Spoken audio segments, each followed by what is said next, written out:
welcome back to Christian's Colloquy. I'm Christian, and I'm so glad that you could join me again this week. Today, we're going to be discussing a very popular figure in church history. You might have already heard of him. His name is Jonathan Edwards. You might be surprised. We've covered a lot of people on church history in the realm of evangelicals and Reformed church history, and we haven't covered Jonathan Edwards, and I figured today's the day to do it. Let's dive in a bit into his life, but for the most part, look at one of his works, which you probably haven't heard of. As I mentioned, Edwards is a very famous figure, so I figured for this episode I would give you a few of the biographical details, just a few, and then dive right into the work. And if you're interested in Edwards more, just three things. First of all, I plan on talking about Edwards a lot more in the future, and as we visit different works of his, different times in his life, I'm sure we'll fill in that biographical sketch as we move through his life in the future episodes. Also, down below in the description, if you're really interested in his life right now, in addition to the details I'll give, I'll have a link or two with either a biography or a video, maybe both, that really unpack his life and some of those key moments that he's really known for and remembered for. Finally, if you're really interested in Jonathan Edwards and you're really interested on seeing me cover him, just let me know in the comments down below. I'm happy to do a full biographical sketch of his life. That's something I was thinking about doing, maybe a series on the Evangelical revival where I just look at the pure history of those events rather than zooming in on a work. I just tell you the details and we talk about it a little bit. Either way, I hope that you could dig in more to Jonathan Edwards in addition to what we cover here, and you can just appreciate the broader scene in history of evangelicalism. Anyway, that's enough of an intro. Let's first dive in and talk about Jonathan Edwards' life. Jonathan Edwards was born on October 5th, 1703 in Connecticut. Just Connecticut at this point, as I'm sure many of you are aware. This is before the United States became the United States of America. So at this point, Connecticut is just one of many colonies in New England which are directly under the British Crown. Jonathan Edwards, again, he was part of the Congregational Puritan tradition in New England. That's something we've discussed on the channel before. If you remember back, a lot of the Puritans, when they were having troubles with the Church of England back in England, some of them fled to the continent, to the Netherlands, Germany, France. Others fled to New England, and some remained in England in underground churches. Well, Jonathan Edwards descends and joins this Puritan tradition that went to New England and took a special strong hold in Connecticut and Massachusetts, which also came up in our Isaac Backus episode. In 1737, Edwards was ordained a minister in Northampton, Massachusetts. As you could see there, Connecticut and Massachusetts strongly connected in terms of their religious history and religious identity. Both were strongholds of Congregationalist state churches, which, as mentioned in the Backus episode, created some issues for those early Baptists. In 1741, Edwards preached his famous sermon, the one, if you know Edwards, you probably know this sermon, it's Sinners in the Hands of an Angry God. That was a big sermon, but I will mention here, people know Edwards for this sermon. It's certainly one of the popular ones, but as we'll see in a moment, Edwards had so many more sermons, really an amazing preacher, and he spoke more on a variety of topics. He was well known to speak of love and beauty, but the one he's known for is this striking title about sinners in the hands of an angry God. Moving on from there, Edwards was a major figure on the American side of the First Great Awakening, also known as the Evangelical Revival. So, if you're thinking about the First Great Awakening or Evangelical Revival, Edwards is really one of the three big names we'll think about, alongside John Wesley, the great Methodist Anglican preacher, and George Whitefield, another Methodist Anglican, but on the Calvinistic side. Edwards here sort of joins them in a triumvirate, and he represents America, the colonies, being a New England Congregationalist, but very active in revival preaching, evangelistic efforts, and that general tradition, denominational sort of direction we think of when we describe the evangelical traditions. Finally, just as a general point, Edwards was lauded not only as a powerful preacher, that's what he's largely remembered for, but if you dig into his works, if you dig into the scholarship about Edwards, you'll see that he was also a brilliant theologian, a thoughtful philosopher. That's a big deal in a lot of circles. And finally, a zealous missionary, something I would love to come back to. I have a book describing it I hope to read and maybe share with you all. It's Jonathan Edwards among a band of Native Americans, and we could see he was quite active with them. So that's Jonathan Edwards. I hope that little introduction just gives you a taste of who he is, why he's important to evangelical and church history at large. But now I figured let's look at one of his lesser known works and just really get an idea not only about Jonathan Edwards' thought, but we'll get an inside look into what preaching looked like during this age, how preachers approached sermons, and what they were saying on certain topics. And there was many I could choose from, but right now we're going to zoom in on one sermon in particular called "The Most High, a Prayer Hearing God." Again, I'll say it, "The Most High, a Prayer Hearing God." What an amazing title that is. So before diving into the sermon and doing a bit of summary work, I figured let me give you the context of this sermon, and that will probably help you better appreciate what's going on here and how it might have been heard at the time and why it was saved and written in the works of Jonathan Edwards. So first of all, it's dated as January 8th, 1735-36. I'm not exactly sure, and I probably should have done a bit more digging around why the 2 years are given. Maybe it was given January in 1736, and it's close to 1735, or it was preached twice.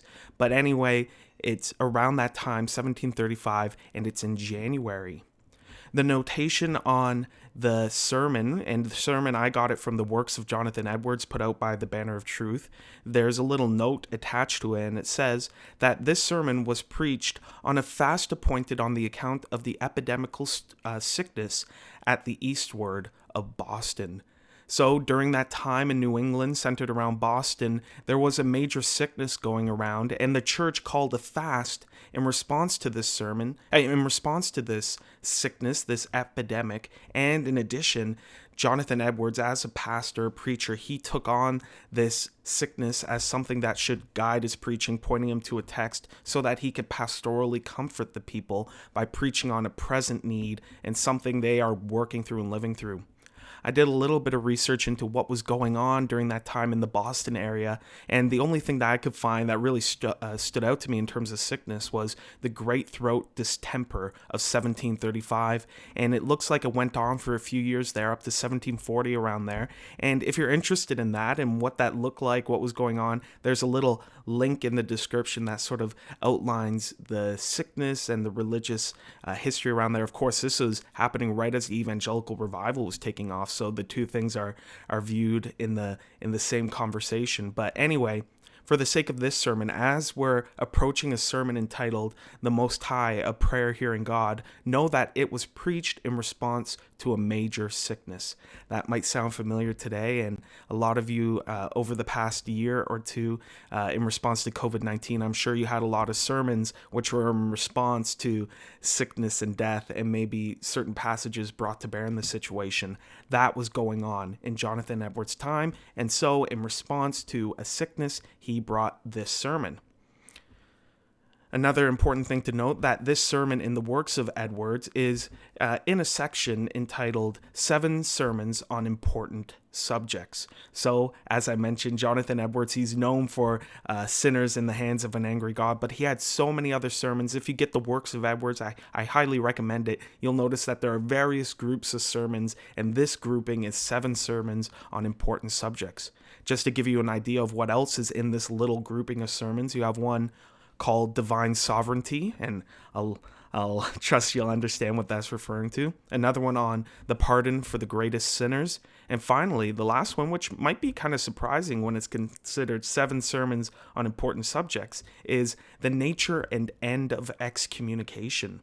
So excommunication, it's a big deal. It's something that does happen in evangelical churches, but it might be something you're not familiar with today. It's certainly not as often practiced, and I think there's a few reasons for that. Probably people are worried about abusing excommunication, but I think there's also been a general neglect of church discipline in a lot of evangelical churches. Anyway, that, according to Edwards and the people who compiled his works, was an important topic that required a sermon. It was considered an important subject. So maybe in the future we'll come back to church discipline, excommunication, and maybe this will be a sermon I reference. Finally, before diving into this sermon itself, I'll just quickly note that the sermon text, what Edwards is preaching from, is Psalm 65. Therefore, before jumping into the sermon itself, I figured, well, like you might get at church where the pastor or the preacher reads the text and dives into the sermon, I figured I won't read you all of Psalm 65, but let me read you the first 4 verses so you get an idea of what's going on and maybe understand why during a time of sickness, Edwards would turn to this text and the topic he gets from it. Let me read you 4 verses. Praise is due to you, O God, in Zion, and to you shall vows be performed. O you who hear prayer, to you shall all flesh come. When iniquities prevail against me, you atone for our transgressions. Blessed is the one you choose and bring near, to dwell in your courts.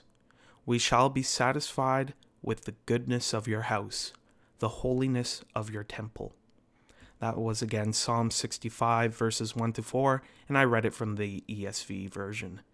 And just to pick a line there, you'll notice that right near the top it said, "O you who hear prayer." That, of course, is where the title of the sermon comes from. Again, the Most High, a prayer hearing God. Let's dive into the sermon now for the rest of our time together and just look at its flow, its general themes, and how Edwards approaches preaching a sermon like this.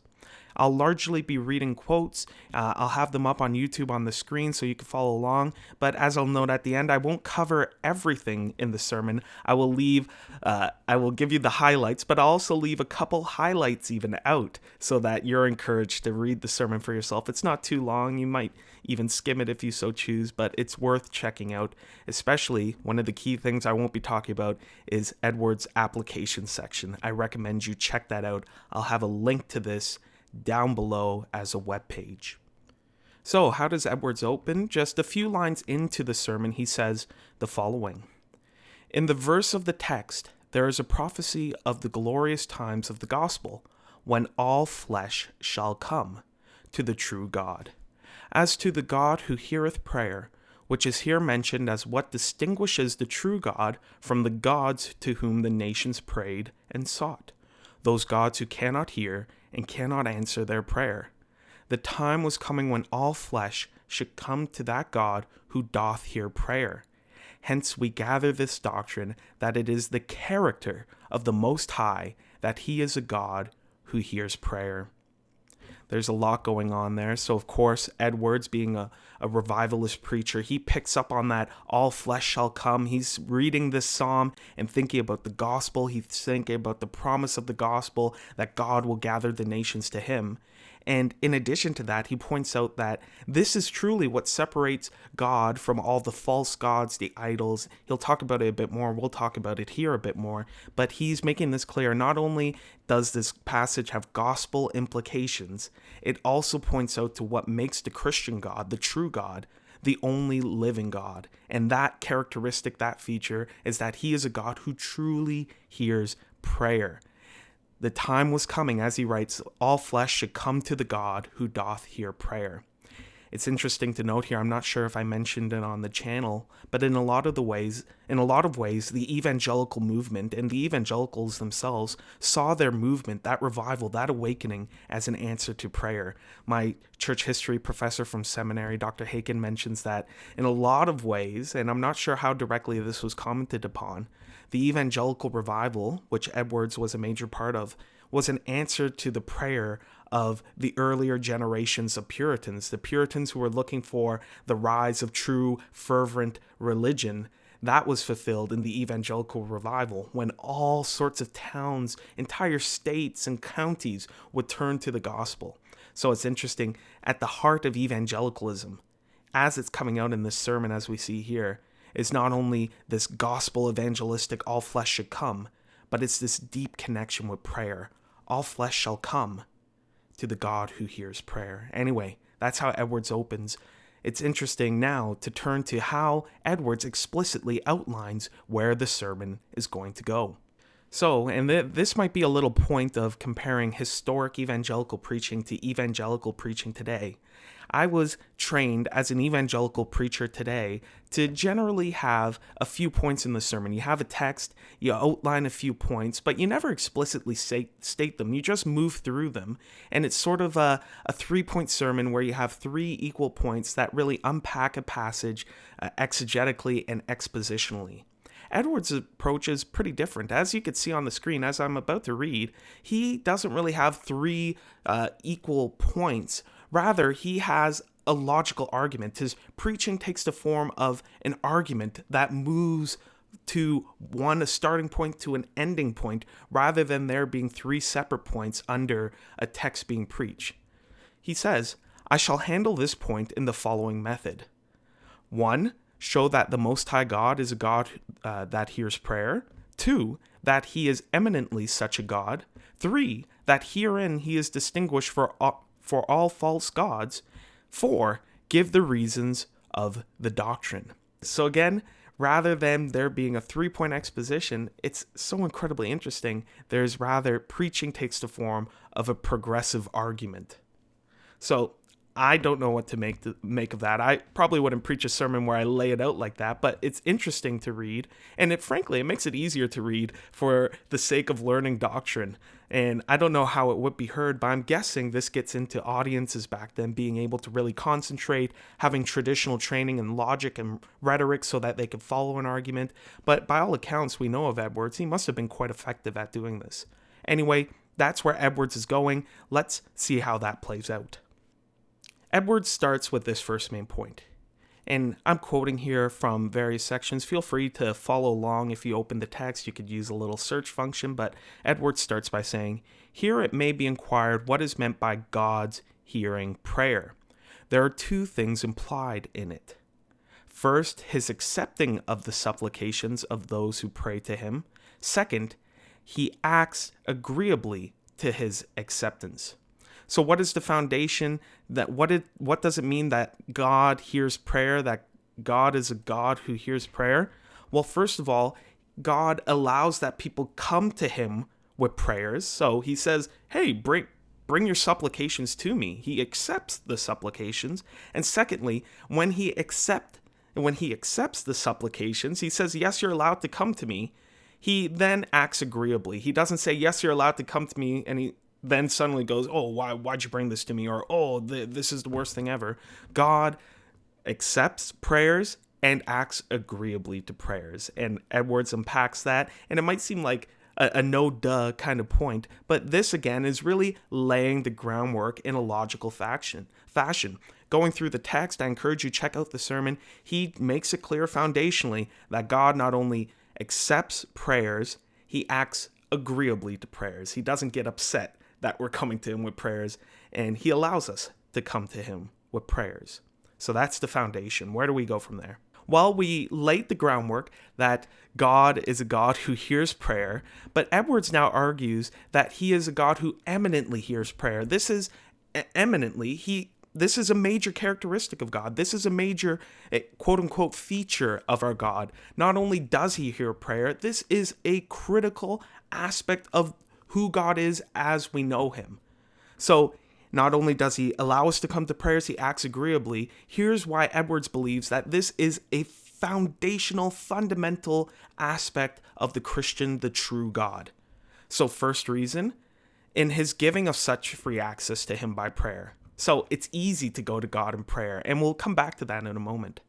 Second, that God is eminently of this character appears in his hearing prayer so readily. How do we know this is an eminent character of God? Well, he hears prayer readily. Third, the Most High is the eminently one that hears prayer, and this appears by him giving so liberally in answer to prayer. We know this is a critical aspect of God or feature of God, or however we want to phrase it properly, because he liberally answers prayer. Fourth, that God is eminently of this character appears by the greatness of the things which he has often done in answer to prayer. We know that this is a critical aspect in our understanding of God because he answers the big and great things. He doesn't just hear prayers and answers the small one. No, he'll answer big, massive prayers. Finally, the fifth point, this truth appears in that God is, as it were, overcome by prayer. So it's clear from the biblical text that prayer is important to God. And of course, throughout all this, and as we'll see in Edwards later, we're right now just summarizing these points, but Edwards is incredibly careful to speak in such a way which respects classical Trinitarian language and theology. But let's just unpack a few of these points. What makes God eminently a God who hears prayer? What makes this a critical feature of our relationship with God and who he is in his being? Well, just turning back to that first point that he gives such free access to him in prayer, one of the passages that Edwards points to is Hebrews 4:14-16. I'll just read verse 16. It's probably a verse, if you're an evangelical, you're familiar with. It goes as the following: "Let us then with confidence draw near to the throne of grace, that we may receive mercy and find grace to help in time of need." So God is a God eminently who hears prayer because he gives free access to him in prayer. And how do we know he gives free access to him in prayer?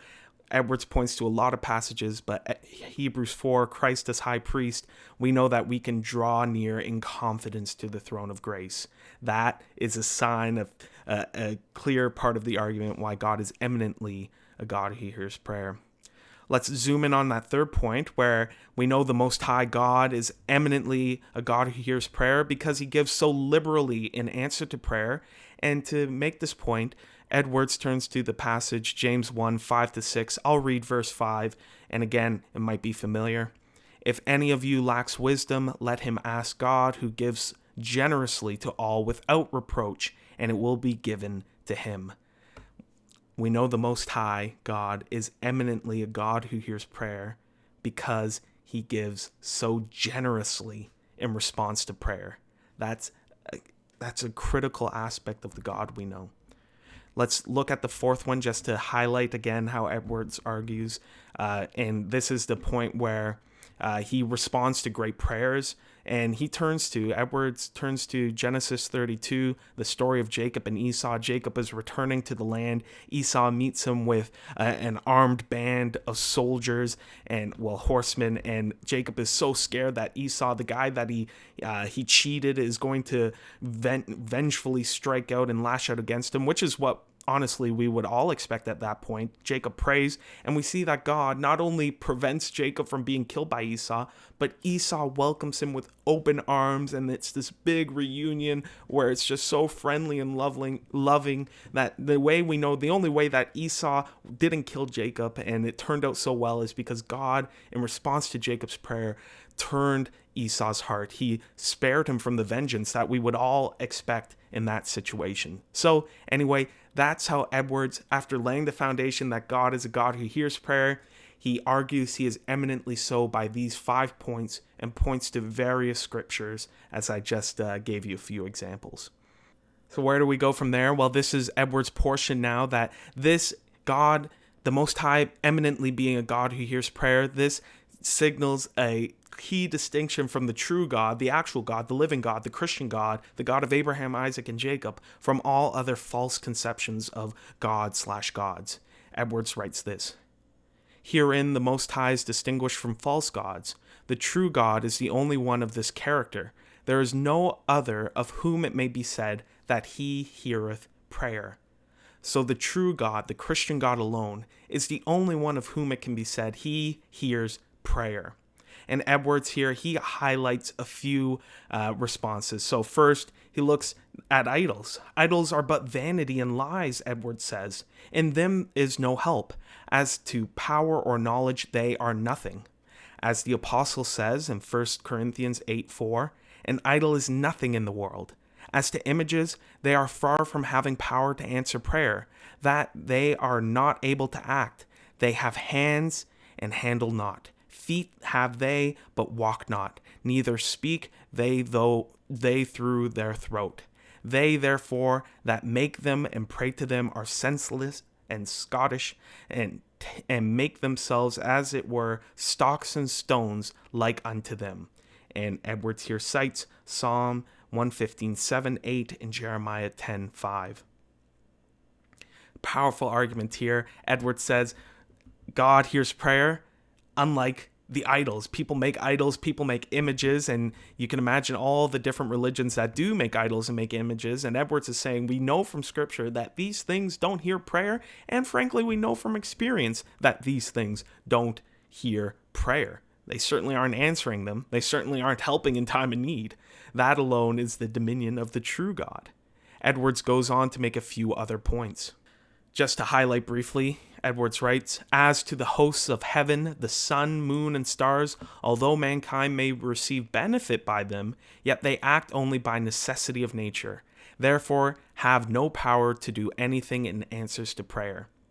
So, the sun, the moon, the stars, they're great, they're beautiful, they're important in our lives. People would travel according to the stars. The sun keeps us warm, lets us grow crops. The moon lets us see a bit at night, and it keeps the tides regulated. That's all important. But Edwards notes, you don't pray to them. They're important. They're beautiful. They're large. They're amazing. But they don't actually answer prayer. Frankly, they only work as they were designed to work. They don't have any power in themselves. They were set up by God and are doing as they function. So, don't pray to them. They're great. They're amazing. But they don't answer prayers. They do simply what they were designed to do. Finally, Edwards makes this point, and devils, though worshipped as gods, are not able, if they had disposition, to make those happy who worship them. And they can do nothing at all but by divine permission and as subject to the disposal of divine providence. So even the devils, and here I think Edwards is pointing out all the other spiritual beings that people might worship that aren't idols crafted by hands or the natural created things that made by God. All those other gods people might have are devils. And frankly, devils, while they might have power, they don't, first of all, want to make us happy. They don't want to answer prayers in that sense.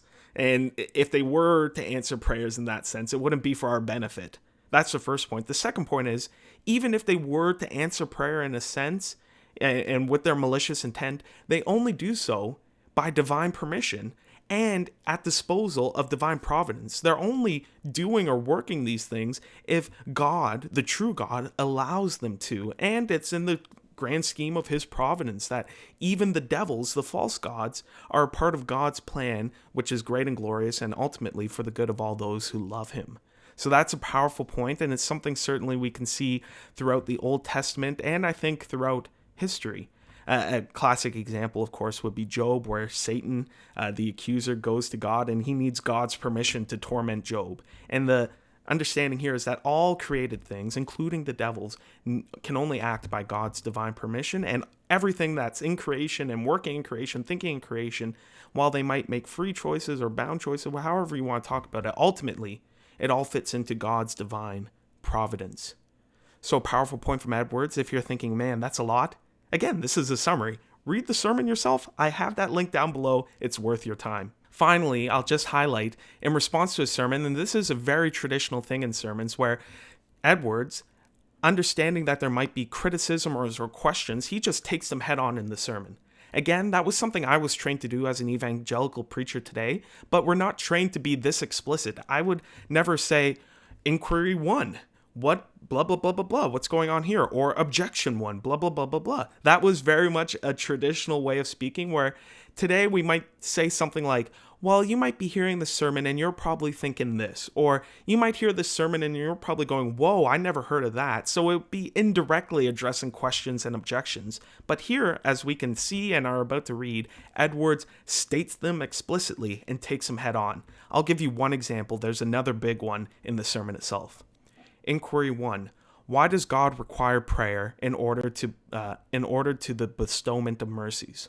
So basically, why does God make us pray if he's going to give us mercy anyway? What's the point? First point in response is the negative. It is not in order that God may be informed of our wants or desires. He is omniscient, and with respect to his knowledge, unchangeable. So, clearly our prayer is not for benefit for God. He knows what we want even before we say it, of course. He knows everything.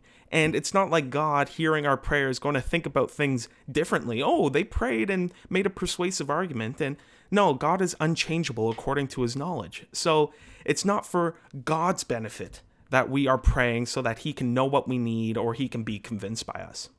So why do we pray in this bestowment of mercy situation? 2 reasons Edwards gives. First, with respect to God, prayer is but a sensible acknowledgement of our dependence on him to his glory. So, through prayer, we promote the glory of God. It's a form of worship. We're doing what we should be doing, and we're ascribing worth to God. We're saying, hey, you're the only one who can answer prayer. It's putting glory on God's name. That's a key reason why we pray in order to the bestowment of mercies. The second reason, it's with respect to ourselves. God requires prayer of us in order to the bestowment of mercy because it tends to prepare us for its reception. How many times can we think of in our lives where we give a person a gift and they're not ready to receive it, or they don't understand how to use it or make sense of it? Well, that's prayer and mercy, God's mercy. Prayer helps us prepare to receive the mercy of God, get in the right mindset to receive God's mercy so that we can act properly in response to it. Anyway, Edwards goes on deeply into those points. I think you could see where he's going and how logical and reasonable and how clear his argument is throughout, making these grand points that the Most High is a God who hears prayer, eminently so. Anyway, I'll leave it to you. Check out the sermon. There's a lot more detail that could be covered throughout what we've discussed, but there's also more points. There's another inquiry, and the entire last section is application. I encourage you. I'm not your teacher. This isn't a class. I can't give you homework, but I recommend in the description, check out the sermon, read the application. I'm sure it will be of great use to you. Anyway, that's it for now. I hope you enjoyed this very brief look and introduction to Jonathan Edwards. Again, we'll revisit him in the future, but I also hope that you enjoyed this discussion of the sermon. I hope not only it introduced you to historic evangelical preaching out of the Puritan tradition, how they spoke a little bit, how they framed their sermons and their arguments at large, but I hope it also encouraged you to know God and to appreciate that our God, the Most High, is a God who hears prayer, and that's eminently a feature of his character. That's a character of his that we should look to and trust in and depend upon, and know that he's a God who accepts our prayers, acts agreeably, and is so generous in response. He answers great prayers, and he freely calls on us to take our prayers to him, to take our supplications and intercessions to him, because he will be so generous, so merciful, and so gracious in response. And that's something I hope that you will now view prayer in light of that, and that this discussion will encourage you to take up prayer either more consistently, more often, or to encourage those around you to pray together. Prayer is a big deal, and I hope that my channel and this discussion will help you appreciate that all the more. Anyway, that's it for now. I hope you enjoyed this conversation. I hope that you will do some study further, that you will check out this sermon, and that you will talk about this with other people and encourage them to think more about prayer. Anyway, that's it for now. I encourage you, if you enjoyed the channel, leave a like, hit the subscribe button, share it if you're so inclined. But more importantly, I hope that you will join me again here on Christian's Colloquy for whatever we talk about next. Take care.